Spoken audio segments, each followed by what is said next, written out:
Hey fellas, good morning. It is September 11th, 2025. I got out this morning, put the trash can out, mowed and edged the yard, used the blower, got everything done. It's supposed to be up in the 90s again, but it's one of the last few days. What I'm going to talk to you about is a self-segregation and a list of such suspects. Now, I'll start off with the reason for this is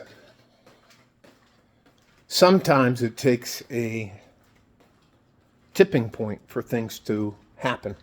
And the left has moved so far left. I used to actually be a Democrat. I considered myself a moderate Democrat until they had moved so far left that I found myself on the right side as again, a moderate. So I'm a moderate Republican. I get that thing. But I haven't changed my political views. So let me show you what Franklin Mountains. I'm using the tree to block the sun. My remora should be right behind me. The yard back here is trash. The pool's got a bunch of junk in it. So, but it's semi-clean. So let me make my point in a concise manner. You can't have a debate with people that hate you. You should not live around people that hate you. And which means if you believe in family, if you believe in God, if you believe in justice or being fair, then you can't be around, I'd say, 90% of people on the left. There are a lot of good people on the left, but for the majority of them, they're so far gone now that they believe the insanity that they put out. Like a man, they can't even tell you what a woman is. I mean, it's ridiculous. And that's how the agencies have corrupted our universities. That's the way to get at a country, is you pick on the next generation coming up. You don't take on the old entrenched people like me. You pick on the kids that are 18 to 24. So, and that's been happening now for decades. You want to see some crazy rhetoric.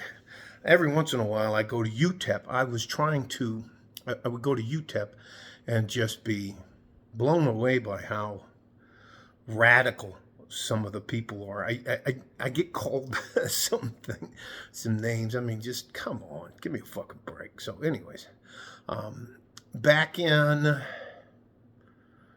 2004, 2005, I lived in Tigard, Oregon, which is right southwest of Portland. In fact, you could take a bus into Portland from there. I worked for the DAV as a national service officer, and I couldn't stand the place. They had this market. It's called the Rose City, if I'm not mistaken, but they just keep Portland weird. I mean, it is just, it's not a place you can raise a family. I would definitely wouldn't recommend that place to raise a family. I'm just moving the tabletop around so I can get there. So now on to self-segregation.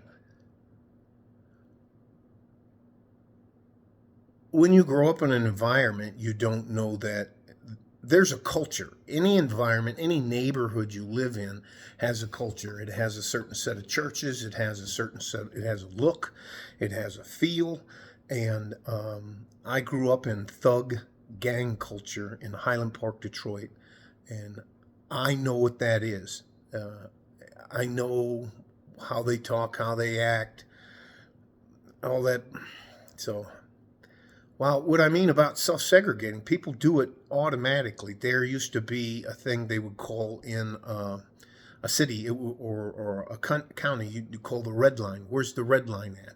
And that was, it's illegal to do that because that's where the bad neighborhood's at, where the bad people at, where are some of the minorities at. And I will say this again, you cannot afford to be around or raise your family or live your life around people that hate you. The easiest way to stop that is by self-segregating, getting with, being around people who are like-minded. Doesn't mean that you have to agree with them. It doesn't mean that they can't be Democrat. It doesn't mean that they can. You guys aren't going to disagree about stuff or argue about football or whatever else. But there's a certain set of core values that you should try to find like-minded people about. Do you believe in love? Do you believe in marriage? Do you believe in family? Do you believe in traditional values? Those kind of things. And unfortunately, now, those kind of things can get you killed.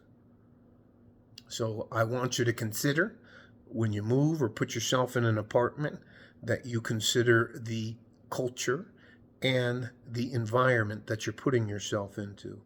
Because you can, to save a few dollars and be absolutely miserable because you're worried about somebody shooting you, robbing you, breaking into your house, breaking into your car, all that kind of stuff. That's not peace of mind. All right, move on to the second step. The second step is there's a lot of military-style agencies, groups in the side of the left. I'll start off with ACAB.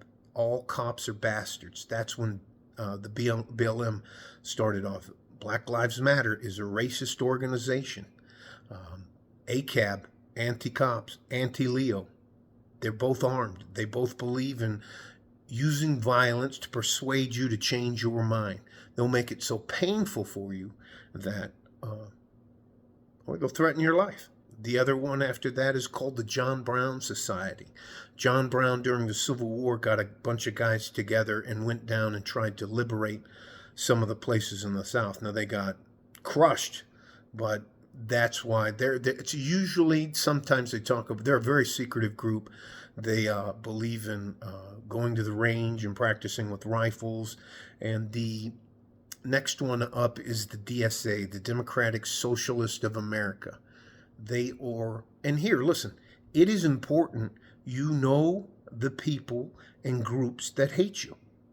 There's the Moors. Anyways, there are a lot of, there's a lot of anti-white racism. There's a lot of anti-brown racism. There's a lot of anti-Asian racism. There's a lot of anti-Muslim racism. It's everywhere. And to single out one group because they're more tolerant than the rest, people are done with that bullshit. So, and I'll go on to what I consider one of the larger, more organized, and more well-funded groups is Antifa, anti-fascist. There's another one called the Black Bloc. These groups, the communists, the absolute avowed communists, they believe that at some point in time, the people, have the right to seize the means of production. That all of the groups listed are diametrically opposed. They are on the opposite end of the spectrum to American values, United States of America values. That's just, I'm going to try not to get off on my Civil War, but listen to me. When it gets to the point that they tell you, if you don't stop telling your truth, we're going to kill you. And then they do it.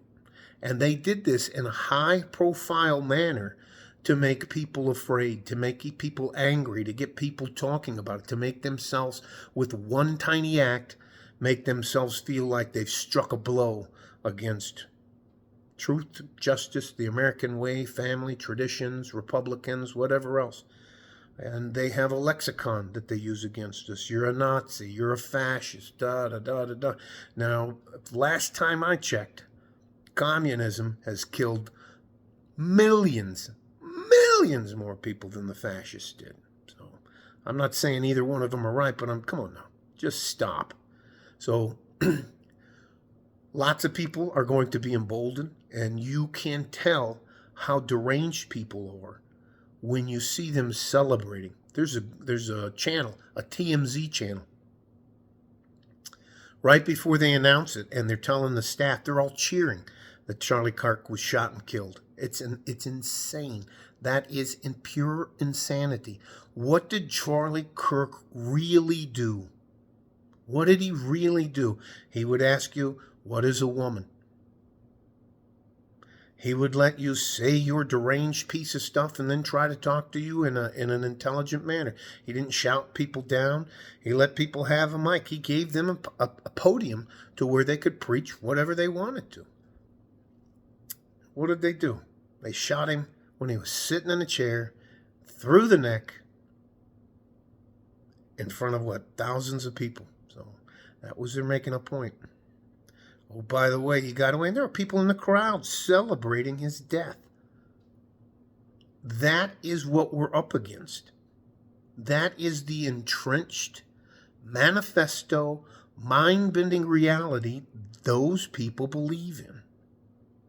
They believe you're going to listen to us, do what we tell you, or else. Yesterday was the or else. I ask you to consider self-segregation.